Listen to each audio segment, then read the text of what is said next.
కర్నూలు జిల్లా ఎమ్మిగనూరు పట్టణంలో వైసీపీ కార్యాలయంలో జ్యోతిబా పూలే వర్ధంతి కార్యక్రమాన్ని నియోజకవర్గ ఇన్ఛార్జ్ బుట్టా రేణుక ఆదేశాల మేరకు వైసీపీ నాయకులు ఘనంగా నిర్వహించారు.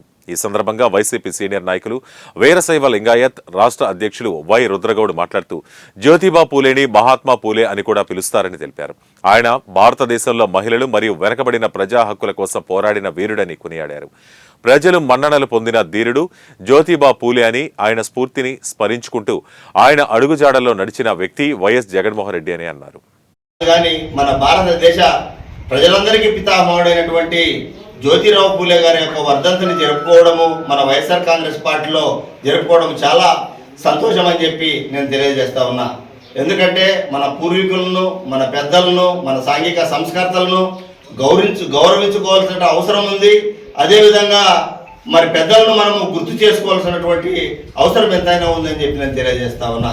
ఎందుకంటే ఇప్పుడు స్వాతంత్రం వచ్చి ఇన్ని సంవత్సరాలు అయితే కూడా సాంఘిక పరిస్థితులు ఏ విధంగా ఉన్నాయనేటివి మనందరికి తెలుగు పార్టీలో ఉన్నటువంటి తెలుగుదేశం పార్టీ చేస్తున్నటువంటి ఇబ్బందులకు ఎవరు మనం ఇది కాకుండా ఐకమత్యంతో ఒకరి సమస్యను ఒకరు మన పెద్దల దగ్గరికి తీసుకెళ్లి మనం యూనిటీగా ఉండి మనము ఆ అడుగుజాడల్లో మరి నడవాల్సినటువంటి అవసరం ఎంతైనా ఉందని చెప్పి తెలియజేస్తూ ఈ అవకాశం ఇచ్చినటువంటి పెద్దలకు నా హృదయపూర్వకమైన ధన్యవాదాలు తెలియజేస్తున్నాను. గారి ఆదేశాల మేరకు మన మహాత్మా జ్యోతిరావు పూలే గారి వర్ధంతి దినోత్సవానికి వచ్చినటువంటి పెద్దలు వై రుద్రగౌడ్ గారికి, అలాగే సునీల్ గారికి, అలాగే నా తోటి కౌన్సిలర్లకు, కార్యకర్తలకు, మండల నాయకులకు అందరికీ నమస్కారం.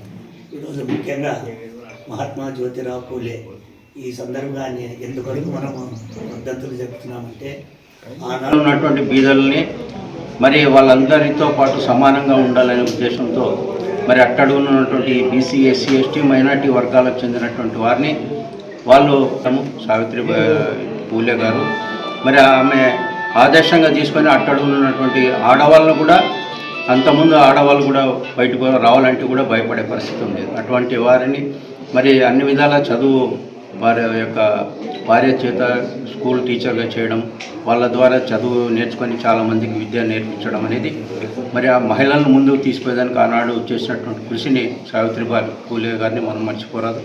అదేవిధంగా మరి ముఖ్యంగా ఏమంటే అట్టడుగున ఉన్నటువంటి ఏదైతే మరి బీసీ, ఎస్సీ, ఎస్టీ, మైనార్టీ వర్గాల్లో ఉన్నారో వారిని ముందుకు తీసుకుపోయేదానికి మన ప్రియతమ మాజీ ముఖ్యమంత్రి వైఎస్ జగన్మోహన్ రెడ్డి గారు మరి అట్టడుగున ఉన్నటువంటి బీసీ, ఎస్టీ